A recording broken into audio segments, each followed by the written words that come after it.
Hello दोस्तों, graph at glance का है वीडियो नंबर 3। चैप्टर है एक्सेस डिमांड, डेफिशिएंट डिमांड। पहली बात तो मैं क्लियर कर दूं, ये डेफिसिट डिमांड नहीं, ये डेफिशिएंट डिमांड होती है। पहली बात क्लियर कर लेते हैं। एक्सेस डिमांड का फोटो कैसे बनता है, अब ध्यान से समझना। एक्सेस डिमांड में अब देखो, एक्सेस डिमांड का फोटो बनाना हो या डेफिशिएंट डिमांड का फोटो बनाना हो, दोनों ही टाइम पर आपको एडी और एएस के ग्राफ कैसे बनते हैं आपको पता होना चाहिए। रिवाइज कर लेते हैं एक सेकंड में। एएस बनता है 45 डिग्री, एडी बनता है वाई एक्सिस से कैसा बनता है, पॉजिटिवली अपवर्ड स्लोपिंग। चलिए शुरू करते हैं। एएस बना भैया पॉइंट ऑफ ओरिजिन से 45 डिग्री, बनाने की जरूरत है नहीं, यहां लिख दीजिए एएस और लिख दीजिए वाई। यहां से चालू करिए, बनाइए एडी।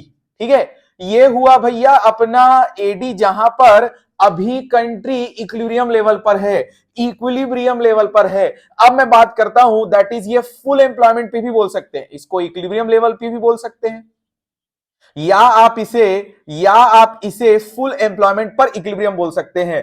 किन्हीं रीजंस की वजह से, बहुत सारे रीजंस की वजह से एडी बढ़ गया, एडी बढ़ गया। तब ध्यान से समझो, हमारा जो ए सोचे थे, वो सोचे थे इतनी एडी तक ही बनाएंगे। हमने सोचा था कि इतना ही एएस उतना ही बनाते जितनी एडी आएगी, लेकिन एडी तो एक्स्ट्रा आ गया। तो ये जो गैप है किस वजह से आया, एक्सेस डिमांड की वजह से। ये गैप क्यों आ गया, एक्सेस डिमांड की वजह से। और जब गैप एक्सेस डिमांड की वजह से आता है तो उसके कारण इन्फ्लेशन की सिचुएशन आती है, और उस गैप को नाम दे देते हैं अपन इन्फ्लेशनरी गैप। किसको दोस्तों, ये जो गैप है इसको नाम दे देते हैं इन्फ्लेशनरी गैप। अब एक चीज ध्यान से समझना, मैं आपको एक ना चीज, बहुत इंपॉर्टेंट चीज लिखने वाला हूं। आप एडी के बाजू में क्या लिखेंगे, C plus I plus change in, मैं एक बार आपको बुक का वर्ड दिखा रहा हूं, चेंज इन आई, ये जरूर लिखेंगे। क्यों, क्योंकि रीजंस में लिखा हुआ है increase in investment expenditure, increase in government expenditure, rise in propensity to consume, fall in tax rate, rise in export और फॉल इन इंपोर्ट। ये सारे रीजंस लिखे हुए हैं, तो ध्यान से समझना।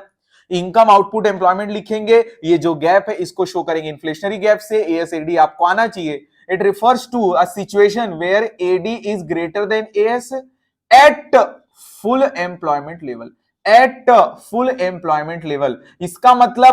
इसका मतलब हम ऑलरेडी फुलर एम्प्लॉयमेंट पे है, that is no idle capacity, no idle capacity. याद रखेंगे, जब भी एक्सेस डिमांड की सिचुएशन होती है, बनता है वहां पर कौन सा गैप, इन्फ्लेशनरी गैप। अब ध्यान रखेंगे, अगर हम लोग फुल एम्प्लॉयमेंट पर हैं, इसका मतलब नो आइडल कैपेसिटी है, तो हम लोग एम्प्लॉयमेंट को बढ़ा नहीं सकते। अगर एम्प्लॉयमेंट नहीं बढ़ेगा तो आउटपुट नहीं बढ़ पाएगा, लेकिन ओवरऑल जनरल प्राइस जो लेवल है वो हो सकता है बढ़ जाए, क्योंकि ये गैप किसको शो कर रहा है, इन्फ्लेशनरी गैप को। आगे चलते हैं डेफिशिएंट डिमांड के फोटो की तरफ। डेफिशिएंट डिमांड के लिए भी आपको एएस कर्व आपको आना चाहिए, ये बना दिया मैंने एएस, बाजू में लिख सकते हैं उसके वाई, और इधर आ गया अपना एडी का कर्व। थोड़ा ऊपर से बनाना दोस्तों, ये है अपना फुलर एम्प्लॉयमेंट लेवल पर इक्विलिब्रियम पॉइंट। मतलब हमने सोचा था एडी इतना आएगा, लेकिन जो एडी आया ना दोस्तों, एडी जो आया वो आया थोड़ा सा कम। एडी कितना है, थोड़ा सा कम। अब ध्यान दो, ये जो गैप अब आ गया, ये जो गैप आ गया, इस गैप को अपन बोल देंगे भैया deflationary gap. Sir deflationary gap क्यों, अब ध्यान से समझो, लोगों के पास पैसा ही नहीं है, टैक्स इतने ज्यादा है, गवर्नमेंट खर्चा नहीं कर रही, फर्म को इन्वेस्ट नहीं कर रही, फर्म कोई प्लान नहीं बना रही, फर्म कोई घर नहीं बना रही, कोई बिल्डिंग नहीं बना रही, कोई कमर्शियल कॉम्प्लेक्स नहीं बना रही, गवर्नमेंट कोई भी ऐसे प्रोग्राम्स नहीं ला रही जिससे एम्प्लॉयमेंट जनरेशन हो। ये सारे रीजन बन रहे हैं कि कंट्री में मनी सप्लाई बहुत रुक चुका है। जब मनी सप्लाई रुकेगा तो लोग सेव ज्यादा कर पाएंगे या फिर खर्च नहीं कर पाएंगे, जिसकी वजह से डिमांड जितनी सोचे थे उससे थोड़ी सी कम आई। अब आपके देखो दो कंसेप्ट है, या तो आप इसको आप वो डिनोट कर दो, इस सिचुएशन को आप अंडर एम्प्लॉयमेंट बोल दो, अंडर एम्प्लॉयमेंट बोल लो, आपको जो आपका तरीका। अब ध्यान दो, अंडर एम्प्लॉयमेंट लिखना थोड़ा सा गलत इसलिए हो सकता है क्योंकि डेफिशिएंट डिमांड के केस में हम लोगों को सिर्फ डिफ्लेशनरी गैप दिखाना होता है। अब अगर बुक की लैंग्वेज में देखेंगे तो इस सिचुएशन को अंडर फुल एम्प्लॉयमेंट इक्विलिब्रियम बोला जाता है। ठीक है, अंडर फुल एम्प्लॉयमेंट इक्विलिब्रियम, क्योंकि ये फुलर एम्प्लॉयमेंट पता, हम यहां इतना सोचे थे लेकिन आया इतना।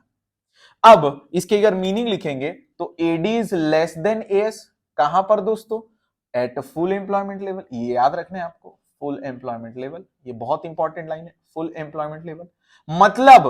मतलब आइडल कैपेसिटी तो नहीं थी, लेकिन अब दिक्कत यह है, ध्यान से समझना, आइडल कैपेसिटी की बात नहीं है। अब यहां पे एक लाइन लिखेंगे कि यहां पर फुल्ली यूटिलाइज नहीं हो पा रहा है।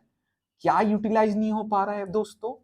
रिसोर्सेस। क्यों? क्योंकि हमने सोचा था एडी इतना आएगा, इतना प्रोडक्शन करेंगे, लेकिन एडी तो बहुत कम आ गया। तो इसका मतलब हम लोगों को एम्प्लॉयमेंट कम करना होगा, और अगर एम्प्लॉयमेंट कम करेंगे तो फिर आउटपुट होगा, और अगर आउटपुट कम होगा तो इसका मतलब प्राइस भी गिरना चालू होगा। प्राइस लेवल इसलिए गिर रहा है क्योंकि लोग तो डिमांड ही नहीं कर रहे हैं। तो ये हो गया इंपैक्ट ऑफ डेफिशिएंट डिमांड। और जब एक्सेस डिमांड का उल्टा, दैट इज डेफिशिएंट डिमांड होता है, तब कौन सा गैप बनता है दोस्तों? Deflationary gap. ये था दोस्तों एक्सेस डिमांड और डेफिशिएंट डिमांड का केस। डेफिशिएंट डिमांड का केस, आपको सिर्फ एक ही चीज याद रखनी है, जब आप एक्सेस डिमांड की सिचुएशन बनाए तो एडी ऊपर उस गैप को शो करते हैं, और जब आप डिफ्लेशनरी गैप बनाए तो गैप नीचे की ओर रहेगा, वो ध्यान रखना। बाकी आपको ग्राफ के नीचे इनकम आउटपुट एम्प्लॉयमेंट याद रखना है, और यहां पर इस सिचुएशन को आप अंडर फुल एम्प्लॉयमेंट इक्विलिब्रियम भी लिख सकते हैं। तो सी यू, मिलते हैं अगले ग्राफ के वीडियो में, that is foreign exchange rate का।